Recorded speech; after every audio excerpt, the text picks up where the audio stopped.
Christ a pris grand soin de rejeter toute suggestion et d'écarter toute notion qui ferait croire qu'une seule chose, dans ce qui caractérisait sa mission en tant que fils de l'homme, procédait de lui-même. Quant à lui-même, il a affirmé à maintes reprises « Je suis venu de Dieu ». Jean 7, 29, 8, 42, 17, 8. Quant à son apostolat, Hébreux 3, 11, il se décrit comme envoyé de Dieu. Jean 7, 29, 8, 42, 17, 8. Quant à sa vision, le Fils ne fait que ce qu'il voit faire au Père. Jean 5, 19. Quant à ses œuvres, les œuvres de mon Père. Jean 5, 36.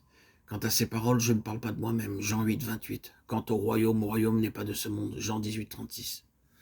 Tout ceci peut être rassemblé sous une déclaration qui exprime une pensée semblable. Maintenant, ils ont connu que tout vient de toi. Jean 17, 7.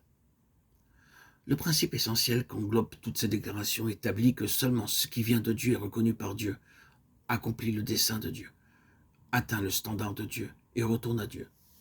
Ceci sous-entend qu'il y a d'autres sources que Dieu, en opposition avec quelques-unes des déclarations précédentes qui se rapportent à l'origine divine. Le maître a prononcé des paroles telles que « vous avez pour père le diable » ou « vous êtes de votre père le diable » vous faites les œuvres de votre père. Jean 8, 44, 41. Pas de moi-même. Jean 14, 10. Ceci a été dit non pas, bien entendu, en tant que fils de Dieu, du côté de la divinité, mais en sa qualité de représentant de l'homme, dans une chair semblable à celle du péché. Romains 8, 3. L'ennemi s'est toujours efforcé de faire agir le Seigneur dans la chair, comme l'homme agirait afin d'avoir un terrain sur lequel causer sa perte. Mais il refusa d'agir sur le principe de la chair. Il est donc clair, et les Écritures le montrent, que Dieu n'accepte pas ce qui est produit par la chair, même si cela est accompli sous des formes religieuses et par le moyen d'entreprises chrétiennes. Puis le monde dont il nous est parlé comme produisant constamment beaucoup de choses que Dieu rejette et livre au jugement. Remarquez toutes les fois que la préposition du, je, vient de, pour du monde apparaît dans Jean 17. Et regardez plus loin dans les épîtres de Jean en comparant avec l'enseignement de Pierre et de Paul. Nous sommes donc amenés à voir qu'une signification divine spéciale s'attache à ce qui est de Dieu. Or, ce qui est vrai de Christ, le principe essentiel qu'englobe toutes ces déclarations établit que seulement ce qui vient de Dieu est reconnu par Dieu, accomplit le dessein de Dieu, atteint le standard de Dieu et retourne à Dieu. Ceci sous-entend qu'il y a d'autres sources que Dieu. En opposition avec quelques-unes des déclarations précédentes qui se rapportent à l'origine divine, le maître a prononcé des paroles telles que « vous avez pour père le diable » ou « vous êtes de votre père le diable ». Vous faites les œuvres de votre père. Jean 8, 44, 41. Pas de moi-même. Jean 14, 10. Ceci a été dit non pas bien entendu en tant que fils de Dieu, du côté de la divinité, mais en sa qualité de représentant de l'homme, dans une chair semblable à celle du péché. Romains 8, 3.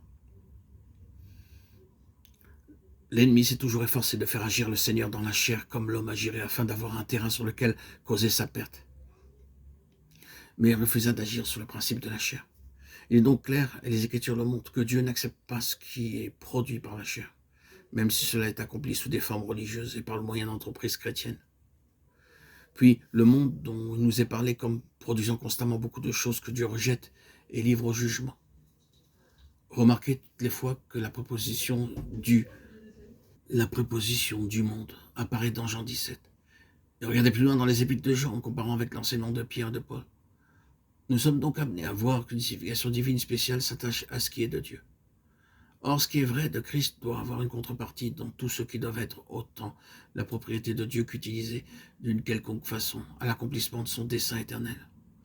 Ils doivent être nés de Dieu, envoyés de Dieu, avoir une révélation et vision spirituelle de Dieu, dire les paroles de Dieu, faire seulement les œuvres de Dieu. Chercher premièrement le royaume de Dieu et être sûr que dans leur cas, tout vient de Dieu. 2 Corinthiens 5, 18. C'était la base apostolique. Le Saint-Esprit était venu rendre cela possible et réel. Ce qui explique l'efficacité de leur témoignage et de leur œuvre. Ils savaient ce qui signifiait être baptisés dans un seul esprit pour former un seul corps. Le corps dont Christ est la tête, si bien que seulement la tête souveraine dirigeait vraiment son œuvre à travers les membres incorporés de cette façon. Ils n'agissaient pas de manière indépendante, ils n'avaient pas de plan personnel, ils ne faisaient pas de projet ni prenaient d'initiatives qui auraient été le produit de leurs propres pensées.